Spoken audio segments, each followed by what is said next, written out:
Hello साथियों, नमस्कार। आज की इस वीडियो में आपका स्वागत है। साथियों, आज हम पढ़ेंगे यूकेपीएससी लेक्चर एग्ज़ाम से संबंधित महत्वपूर्ण प्रश्न जो कि संबंधित होंगे टीचिंग एप्टीट्यूड उत्तराखंड से संबंधित होंगे, हिंदी इंडियन जीएस या जीके से संबंधित होंगे, रीजनिंग से संबंधित होंगे और ओलंपिक 2024 से संबंधित होंगे। तो महत्वपूर्ण प्रश्नों की श्रृंखला जिसमें कि 100+ MCQs हैं। तो आइए स्टार्ट करते हैं। अगर आप चैनल में नए हैं तो चैनल को सब्सक्राइब कीजिए, अपने दोस्तों में शेयर कीजिएगा, लाइक ज़रूर कीजिएगा। तो स्टार्ट करते हैं आज के महत्वपूर्ण 100+ MCQs।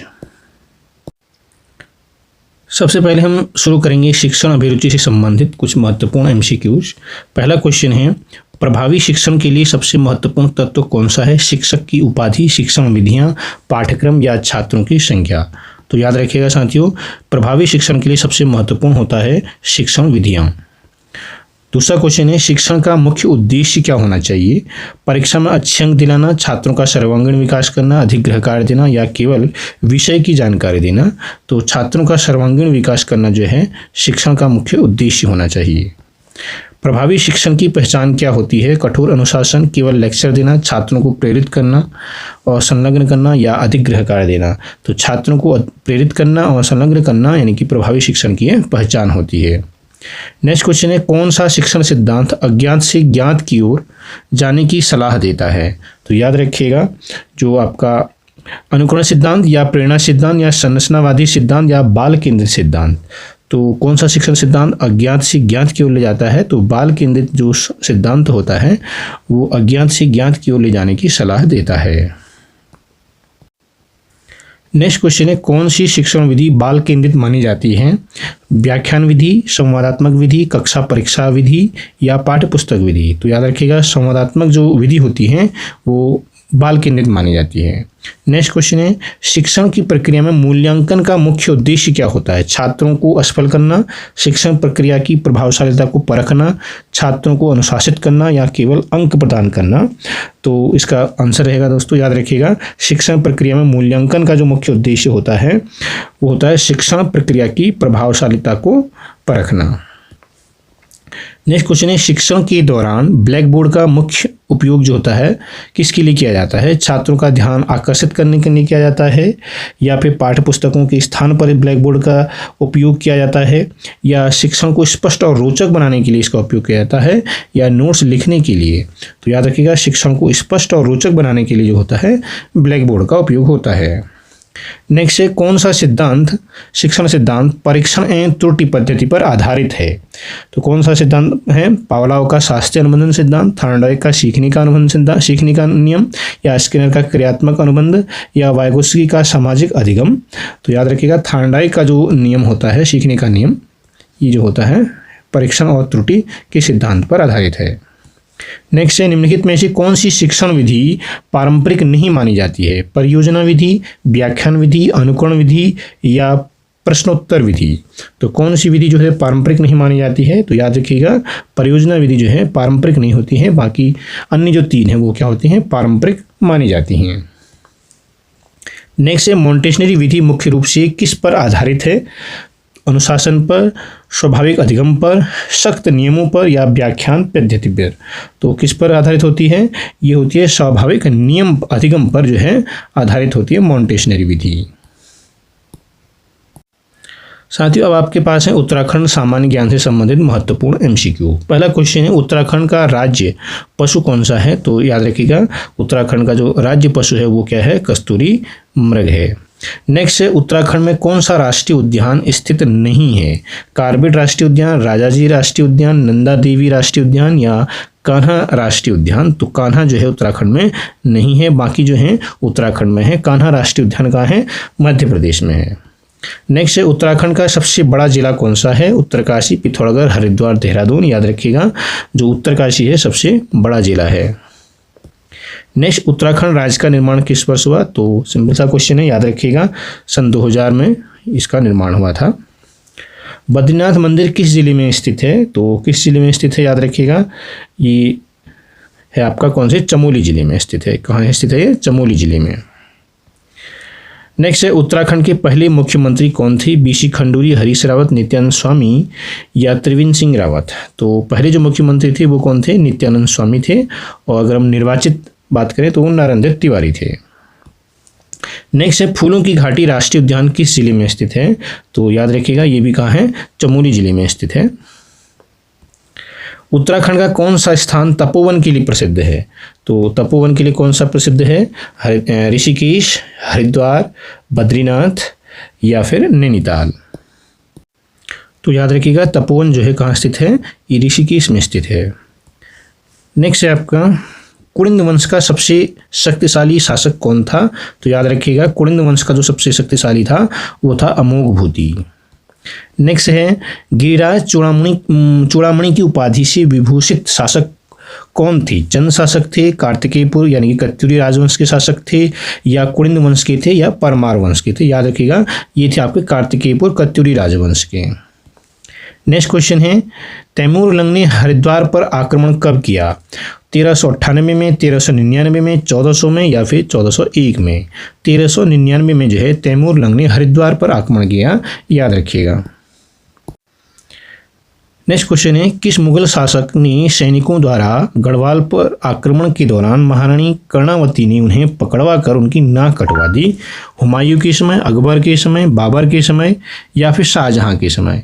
तो याद रखिएगा किसके समय? शाहजहां के समय।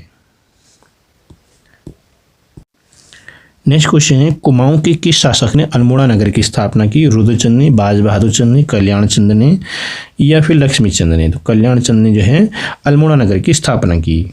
नेक्स्ट क्वेश्चन है गढ़वाल के किस राजा ने गोरखाओं के आक्रमण के समय अंग्रेजों से सहायता मांगी?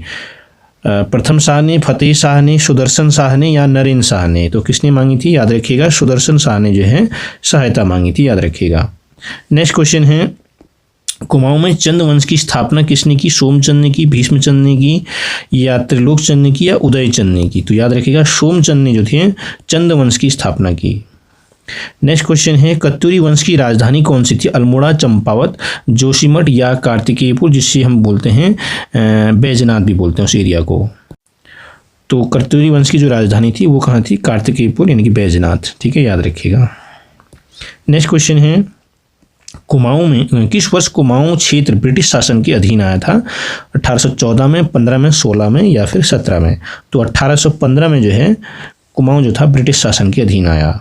नेक्स्ट क्वेश्चन है टिहरी रियासत के अंतिम शासक कौन थे? प्रताप शाह, कीर्ति शाह, नरेंद्र शाह या मानवेंद्र शाह? तो ये टिहरी रियासत के अंतिम जो शासक थे मानवेंद्र शाह थे। 1 अगस्त 1949 को फिर जो टिहरी रियासत जो है उत्तर प्रदेश में सम्मिलित हो गई थी। नेक्स्ट क्वेश्चन है उत्तराखंड की किस क्षेत्र में जौनसारी होली विशेष रूप से मनाई जाती है? तो ये मनाई जाती है जौनसार भावर में। नेक्स्ट क्वेश्चन है उत्तराखंड के किस क्षेत्र प्रसिद्ध मेले को बाजारों का मेला कहा जाता है जो भारत नेपाल व्यापार का मुख्य केंद्र रहा है? उत्तरायणी मेला, जौलजीबी मेला, नंदा देवी मेला और बैजनाथ मेला? तो ये जौलजीबी मेला है जिसे हम बोलते हैं बाजारों का मेला। नेक्स्ट है बग्वाल मेला उत्तराखंड के किस मंदिर में मनाया जाता है? तो याद रखिएगा ये है आपका देवीधुरा मंदिर जो है, देवीधुरा यानी कि चंपावत में जो है बग्वाल मेला यह खेला जाता है रक्षाबंधन के दिन। नेक्स्ट है आपका नंदा देवी जात यात्रा जो है कितने किलोमीटर की कठिन यात्रा है? 150, 180, 280 या फिर 230? तो याद रखिएगा 280 किलोमीटर है यह। नेक्स्ट क्वेश्चन है हरिला पर्व उत्तराखंड के किन देवी देवताओं को समर्पित है? तो याद रखिएगा भगवान शिव और पार्वती को यह समर्पित है। नेक्स्ट क्वेश्चन बिखौती पर्व मुख्यतः किन क्षेत्रों में मनाया जाता है? चंपावत, अल्मोड़ा में, टिहरी उत्तरकाशी में, नैनीताल हरिद्वार में या रुद्रप्रयाग पिथौरागढ़ में? तो ये मनाया जाता है मुख्यतः अल्मोड़ा में मनाया जाता है। तो ऑप्शन के हिसाब से चंपावत और अल्मोड़ा में यह मनाया जाता है। नेक्स्ट क्वेश्चन है फुलदेई पर्व उत्तराखंड के किस समुदाय में विशेष रूप से मनाया जाता है? राजपूत में, ब्राह्मण में, कुमाऊनी और गढ़वाली में या जनजातीय समुदाय में? तो याद रखिएगा ये फुलदेई जो पर्व होता है मार्च के महीने में मनाते हैं और ये गढ़वाल और कुमाऊनी दोनों जगह मनाया जाता है। नेक्स्ट क्वेश्चन है इगास जो बग्वाल है वो दिवाली के कितने दिन बाद मनाया जाता है? 5 दिन बाद, 10 दिन बाद, 11 दिन बाद या 15 दिन बाद? तो याद रखिएगा 11 दिन बाद जो है ये मनाया जाता है। नेक्स्ट क्वेश्चन, मकर संक्रांति के अवसर पर कौन सा प्रसिद्ध मेला उत्तराखंड में आयोजित होता है? नंदा देवी मेला, उत्तरायणी मेला, सोमेश्वर मेला या जौलजीबी मेला? तो याद रखिएगा उत्तरायणी मेला जो है ये मकर संक्रांति के दिन मनाया जाता है।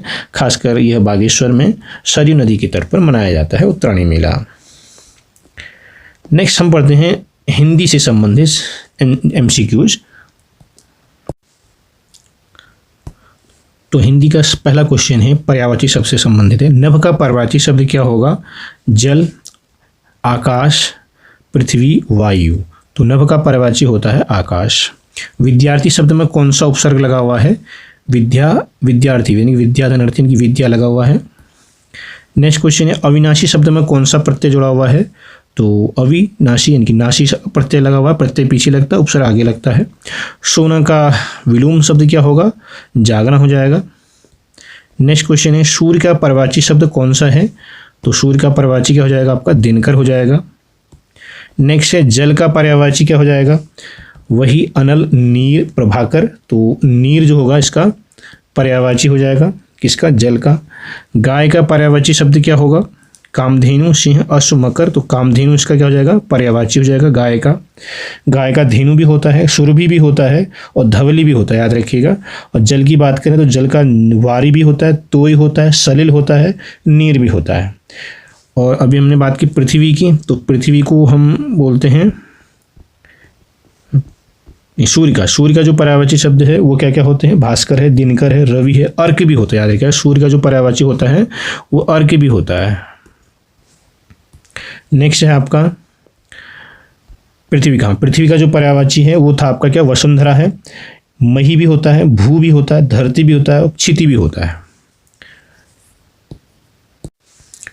अग्नि का पर्यायवाची क्या होगा? अनल, सरिता, हिमकर या मरुदण। ये होता है आपका अनल। अग्नि का क्या होता है? अनल होता है, आग भी होता है, पावक होता है, ज्वाला भी होता है। नेक्स्ट है आपका उज्ज्वल का विलोम क्या होगा? उज्ज्वल यानी कि अंधकार, इसका विलोम बताना है तो अंधकार इसका विलोम हो जाएगा। अब हम देखते हैं समास से संबंधित कुछ MCQs। पहला क्वेश्चन है राम भक्त में कौन सा समास है? कर्मधारय, तत्पुरुष, द्वंद्व समास या अव्ययी भाव? तो राम भक्त में जो है साथियों याद रखिएगा तत्पुरुष समास है। राम भक्त यानी कि राम का भक्त यानी कि कारक विभक्ति का लोप हुआ है, इसलिए राम भक्त में हो जाएगा तत्पुरुष समास। नेक्स्ट है आपका रक्तदान। रक्तदान में क्या होगा? और साथ में राजपथ। तो दोनों में क्या होगा आपका? ये तत्पुरुष समास ही होगा। रक्तदान यानी कि रक्त का दान यानी कि कारक विभक्ति का लोप हुआ है, राजपथ यानी कि राजा का पथ है नहीं यानी कि राजपथ, तो ये भी हो जाएगा आपका तत्पुरुष समास। नेक्स्ट नीलकंठ में कौन सा समास होगा? नीलकंठ में कौन सा समास होगा? तो याद रखिएगा बहुब्रीहि, द्वंद्व, अभिवाहक या कर्मधारय। तो नीलकंठ में हो जाएगा बहुब्रीहि समास हो जाएगा। नीलकंठ यानी कि महादेव है ना, तो तीसरी चीज आ रही है इसमें कोई है ना, तो बहुब्रीहि समास। चाय और पानी में क्या हो जाएगा? कौन सा समास होगा? चाय या फिर पानी, द्वंद्व है ना, तो यहाँ पर जो है द्वंद्व समास आ जाएगा। नेक्स्ट है तद्भव और तत्सम से संबंधित कुछ MCQs। इसमें पहला क्वेश्चन है तद्भव और तत्सम में निम्नलिखित में से कौन सा शब्द तद्भव है? सूर्य, धरती, गगन या अग्नि। तो धरती जो है तद्भव शब्द है, बाकी जो है वो क्या है? तत्सम शब्द हैं। तत्सम शब्द यानी कि जो संस्कृत में होते हैं उनको तत्सम और बिगड़े हुए रूप को हम बोलते हैं तद्भव। नेक्स्ट है कौन सा तत्सम शब्द है? दूध, अग्नि, पानी और घर। तो इसमें जो अग्नि है वो क्या है आपका? तत्सम शब्द है। नेक्स्ट है क्षेत्र का तद्भव रूप क्या है? खेत, भूमि, प्रदेश या दोबारा आ गया भूमि। तो इसमें आपको बताना है कौन सा तद्भव है। क्षेत्र का, क्षेत्र जो है तत्सम है तो इसका आपको तद्भव बताना है, तो तद्भव यानी कि इसका हो जाएगा तद्भव खेत हो जाएगा। नेक्स्ट है नयन का तद्भव रूप क्या होगा? नयन क्या है? तद्भव है, इसका आपको तत्सम है सॉरी, इसका तद्भव बताना है। नाय, नेत्र, नैन या आँख, तो इसका हो जाएगा आपका नैन। गंध का तद्भव रूप बताना है तो इसका होता है गम। नेक्स्ट क्वेश्चन है रथ चक्र में कौन सा समास है? द्वंद्व, बहुब्रीहि, तत्पुरुष या द्विगु समास। तो ये हो जाएगा आपका तत्पुरुष समास। रथ का चक्र यानी कि तत्पुरुष समास। गगनचुंबी में कौन सा समास है? गगनचुंबी यानी गगन को चूमने वाला, यानी कि कहने का मतलब है यहाँ पर कौन सा समास हो जाएगा? बहुब्रीहि समास हो जाएगा। नेक्स्ट है दिन रात में कौन सा समास होगा, तो दिन रात में ही होगा आपका द्वंद्व समास। नेक्स्ट है दोष रहित में कौन सा समास होगा, कर्मधारय, तत्पुरुष, द्वंद्व या बहुव्रीहि। तो याद रखिएगा दोष से रहित, कारक विभक्ति से आया है तो तत्पुरुष समास होगा। साथियों अब हम बढ़ते हैं सामान्य भौगोलिक संरचना यानी कि जनरल स्टडी से संबंधित कुछ महत्वपूर्ण एमसीक्यूज। पहला क्वेश्चन है भारत का सबसे बड़ा राज्य क्षेत्रफल की दृष्टि से कौन सा है, उत्तर प्रदेश, मध्य प्रदेश, राजस्थान या महाराष्ट्र। याद रखिएगा राजस्थान जो है क्षेत्रफल की दृष्टि से सबसे बड़ा राज्य है। नेक्स्ट क्वेश्चन, भारत में सबसे ऊंची चोटी कौन सी है, नंदा देवी, कंचनजंगा, धौलागिरी या एवरेस्ट। याद रखिएगा कंचनजंगा जो है भारत की जो है सबसे ऊंची चोटी है। नेक्स्ट है सतपुड़ा और विंध्य पर्वत श्रृंखलाएं किसके बीच स्थित हैं, ये हैं उत्तर भारत या दक्षिण भारत के बीच, या पूर्वी भारत या पश्चिमी भारत के बीच, गंगा यमुना के बीच, मध्य प्रदेश या छत्तीसगढ़ के बीच। तो याद रखिए उत्तर भारत और दक्षिण भारत के बीच जो है सतपुड़ा और विंध्य पर्वत श्रृंखलाएं स्थित हैं। भारत की भू आकृतियों की संख्या कितनी है आपको बताना है, तो याद रखिएगा 5 जो हैं भू आकृतियां जो हैं भारत में मुख्य रूप से पाई जाती हैं। ये कौन कौन सी भू आकृतियां हैं, पर्वत हो गया, पठार हो गया, मैदान हो गया, मरुस्थल हो गया और जल डमरूमध्य या द्वीप। ये 5 तरह की जो होती हैं भू आकृतियां होती हैं। नेक्स्ट है गंगा नदी का उद्गम स्थल कौन सा है, मानसरोवर झील, भागीरथी ग्लेशियर, गंगोत्री ग्लेशियर या फिर ब्रह्मपुत्र नदी। तो गंगा नदी का जो उद्गम स्थल है वो क्या है, गंगोत्री ग्लेशियर है। नेक्स्ट है कौन सा स्थान जो है भारत में मरुस्थल है, तो याद रखिएगा जो थार है वो क्या है आपका भारत में स्थित है। दोस्तों याद रखिए जो गोबी मरुस्थल है, अगर ये आपसे पूछ दे तो गोबी मरुस्थल जो है आपका कहाँ स्थित है, ये मंगोलिया में स्थित है। जबकि जो आपका सहारा है ये दक्षिण अफ्रीका में है, कालाहारी भी ये दक्षिण अफ्रीका में है, बोत्सवाना, नामीबिया ये दक्षिण अफ्रीका में फैला हुआ है। कालाहारी और सहारा, थार आपको पता ही है भारत में है और गोबी याद रखिएगा ये मंगोलिया में है। नेक्स्ट है भारत की पश्चिमी तटरेखा में कौन सा सागर स्थित है, पश्चिम में कह रहा है तो अरब सागर जो है पश्चिम में स्थित है, पूर्व में क्या है बंगाल की खाड़ी है। और प्रशांत महासागर कहाँ पर स्थित है ये बताइएगा आप, और लाल सागर कहाँ स्थित है, तो कमेंट बॉक्स में कमेंट कीजिएगा लाल सागर कहाँ पर स्थित है और प्रशांत महासागर कहाँ स्थित है। नेक्स्ट क्वेश्चन है दक्षिण भारत की सबसे लंबी नदी कौन सी है, कावेरी, कृष्णा, गोदावरी या फिर ताप्ती। तो याद रखिएगा साथियों जो गोदावरी नदी है दक्षिण भारत की सबसे लंबी नदी है गोदावरी नदी, इसे दक्षिण की गंगा भी कहते हैं। नेक्स्ट है हिमालय पर्वत किस प्रकार की पर्वत श्रृंखला का उदाहरण है, ज्वालामुखी पर्वत का है या ब्लॉक पर्वत का है या फिर आपका वलित पर्वत का है या अवशिष्ट पर्वत का है। तो साथियों याद रखिएगा ये वलित पर्वत जो है का उदाहरण है हिमालय पर्वत। नेक्स्ट है कौन सा द्वीप समूह भारत का हिस्सा नहीं है, लक्षद्वीप, अंडमान निकोबार, मालदीव या मिनिकॉय।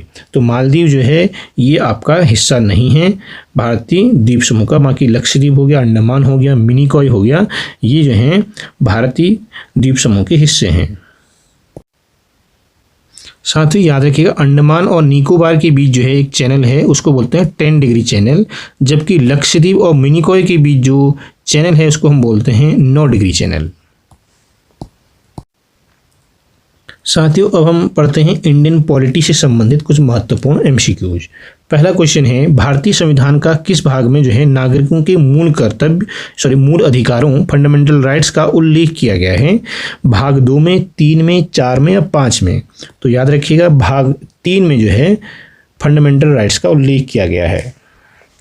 नेक्स्ट क्वेश्चन है भारत के राष्ट्रपति का चुनाव कौन करता है, केवल लोकसभा के सदस्य या राज्यसभा के सदस्य या संसद और राज्य विधानसभाओं के सदस्य या सभी नागरिक। तो याद रखिएगा संसद और राज्य विधानसभाओं की जो निर्वाचित सदस्य होते हैं वो जो है राष्ट्रपति का चुनाव करते हैं। नेक्स्ट है भारतीय संविधान में समाजवादी, पंथ निरपेक्ष और अखंडता शब्द किस संविधान के द्वारा जोड़े गए थे। तो याद रखिएगा ये 42वें संविधान संशोधन के द्वारा जोड़े गए थे। नेक्स्ट है संविधान के किस अनुच्छेद में आपातकाल की घोषणा करने का प्रावधान है, 352 में, 56 में या 360 में। तो साथियों बताइएगा, तो इसका आंसर रहेगा सभी में, 352 में भी, 356 में भी और 360 में भी। दोस्तों याद रखिएगा, जो अनुच्छेद 352 है ये राष्ट्रीय आपातकाल की बात करता है, और 356 जो है राज्य आपातकाल की बात करता है, और 360 जो है ये वित्तीय आपातकाल की बात करता है। नेक्स्ट क्वेश्चन है, राज्यसभा की सदस्यता की न्यूनतम आयु कितनी होती है? 21 वर्ष, 25 वर्ष, 30 वर्ष या 35 वर्ष? याद रखिएगा 30 वर्ष जो होते हैं इसकी न्यूनतम आयु होती है।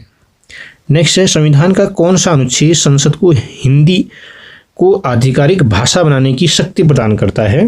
हालांकि ये जो आपकी राजभाषा है, राष्ट्रीय भाषा भी है नहीं हिंदी, तो यह 343वां जो अनुच्छेद है ये इस पर जो है बात करता है, आधिकारिक भाषा बनाने की शक्ति प्रदान करता है। नेक्स्ट क्वेश्चन है, संघ सूची में कौन सा विषय शामिल नहीं है? रक्षा, बैंकिंग, कृषि या विदेशी मामले? तो याद रखिए जो कृषि है ये आपकी संघ सूची का विषय नहीं है, बाकी जो हैं वो संघ सूची के विषय हैं। नेक्स्ट है, पंचायती राज व्यवस्था की स्थापना किस संविधान संशोधन के द्वारा की गई थी? 42वें, 44वें, 73वें या 86वें संविधान संशोधन? तो याद रखिएगा 73वें संविधान संशोधन के द्वारा ये बात कही गई थी।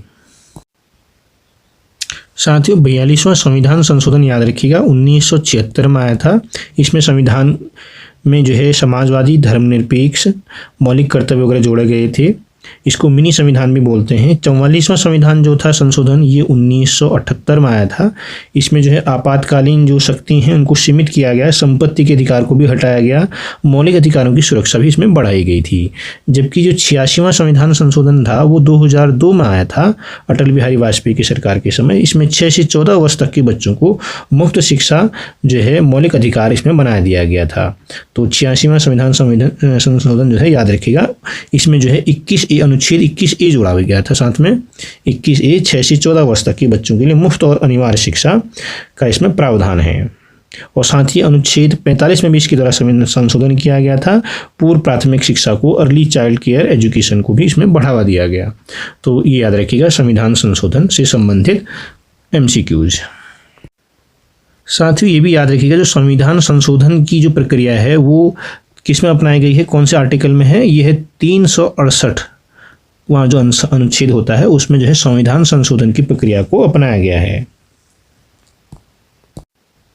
नेक्स्ट क्वेश्चन है, भारत का सर्वोच्च न्यायालय किस अनुच्छेद के तहत स्थापित किया गया है?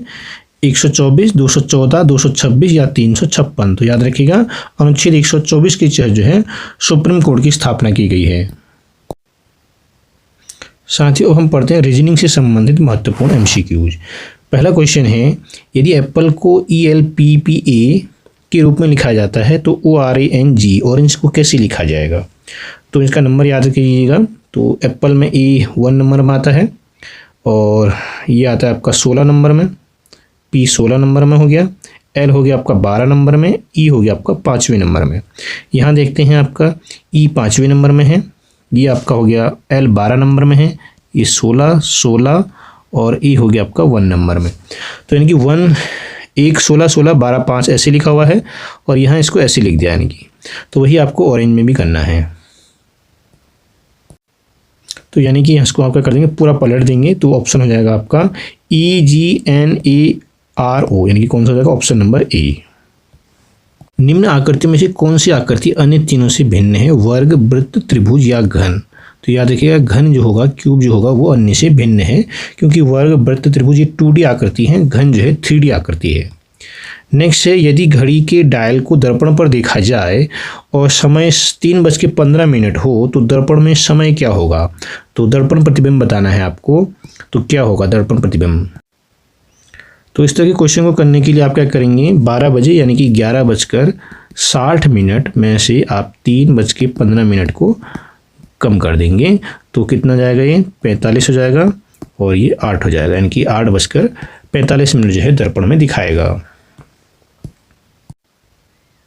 नेक्स्ट क्वेश्चन है श्रृंखला पर आधारित, पूरी करो इस श्रृंखला को 2, 6, 12, 20, 30 और यहाँ पर क्या आएगा आपको बताना है। तो 2 और 6, तो 2 और 6 कितने का अंतर हो गया आपके यहाँ पर? 4 का अंतर हो गया। 6 और 12 में कितने का अंतर हो गया? 6 का अंतर हो गया। 12 और 20 में कितने का अंतर हो गया? 8 का। और 20 और 30 में 10 का, यानी कि 4, 6, 8, 10 ये अंतर है। तो अगला अंतर क्या आना चाहिए? 12 का अंतर आना चाहिए। तो 30 में 12 जोड़ देंगे, कितना आएगा? 42। तो ऑप्शन नंबर 20 का राइट आंसर हो जाएगा। इसी तरह से नेक्स्ट क्वेश्चन है 1, 4, 9, 16, 25, उसके बाद क्या आएगा आपको बताना है। तो वही अंतर यहाँ पर कितने का है, 3 का अंतर है, यहाँ पर 5 का अंतर है, यहाँ पर 7 का अंतर है और यहाँ पर 9 का अंतर है। तो अगला अंतर कितना आना चाहिए, 11 का आना चाहिए। तो 25 में 11 जोड़ेंगे 26, यानी कि answer number C is right. साथियों नेक्स्ट है आपका 2024 ओलंपिक खेलों से संबंधित है। 2024 की जो ओलंपिक खेल हुई थी पेरिस में इनका आयोजन हुआ था, याद रखिएगा। पेरिस, फ्रांस की राजधानी पेरिस में इसका आयोजन हुआ था। कब हुआ था, याद रखिएगा इसको, 26 जुलाई से 11 अगस्त, 26 जुलाई से लेके 11 अगस्त 2024 को जो है ये ओलंपिक खेलों का आयोजन हुआ था। नेक्स्ट क्वेश्चन है आपका ओलंपिक खेलों से संबंधित, 2024 पेरिस जो ओलंपिक है इसका आधिकारिक आदर्श वाक्य क्या था, एकता में शक्ति, गेम्स वाइड ओपन या सभी के लिए खेल। तो इसका जो आदर्श वाक्य था आधिकारिक वो था दोस्तों, याद रखिएगा, games wide open, games wide open इसका आदर्श वाक्य है। क्वेश्चन नंबर है थर्ड, 2024 के ओलंपिक जो खेल है इसमें पहली बार किस खेल को नए खेल के रूप में शामिल किया गया, स्केटबोर्डिंग, सर्फिंग या स्पोर्ट क्लाइंबिंग या ब्रेक डांसिंग। तो ब्रेक डांसिंग याद रखिएगा, इसको जो है पहली बार शामिल किया गया। नेक्स्ट है 2024 में पेरिस जो ओलंपिक खेल हुई थी भारत ने कुल कितने पदक जीते, 3 जीते, 4 जीते, 5 जीते या फिर 6 जीते। तो याद रखिएगा 6 जीते, जिसमें 5 जो थे आपके कांस्य पदक थे और एक क्या था आपका रजत पदक था। साथियों कमेंट बॉक्स में कमेंट कीजिएगा जो रजत पदक था वो किसने हासिल किया था। नेक्स्ट हम बढ़ते हैं क्वेश्चन में, पेरिस ओलंपिक 2024 में भारतीय पुरुष हॉकी टीम ने कौन सा पदक जीता था। तो याद रखिएगा ये कांस्य पदक जीता था पुरुष हॉकी टीम ने।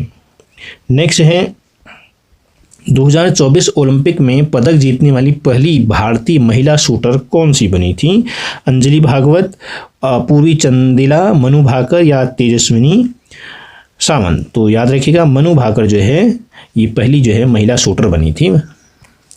नेक्स्ट है पेरिस ओलंपिक 2024 में भारतीय दल के उद्घाटन समारोह का ध्वजवाहक कौन था।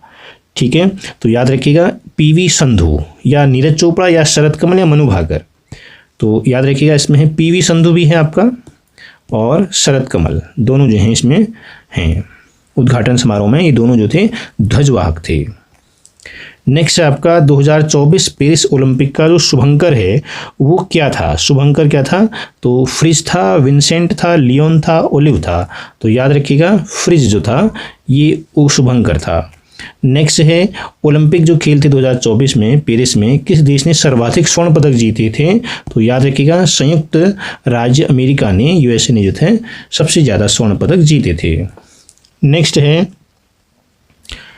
2024 पेरिस ओलंपिक में भारत की पदक तालिका में कौन सा स्थान था, 50वां, 57वां, 62वां या 71वां। तो याद रखिएगा साथियों 71वां जो है स्थान था भारत का पेरिस ओलंपिक 2024 में। तो दोस्तों इतना ही क्वेश्चन है आज के लिए। 2024 पेरिस ओलंपिक खेलों से संबंधित जितनी भी पदक तालिका है वो मैं आपको डिस्क्रिप्शन बॉक्स में दे दूंगा लिंक, वहां से आप देख सकते हैं पूरी डिटेल।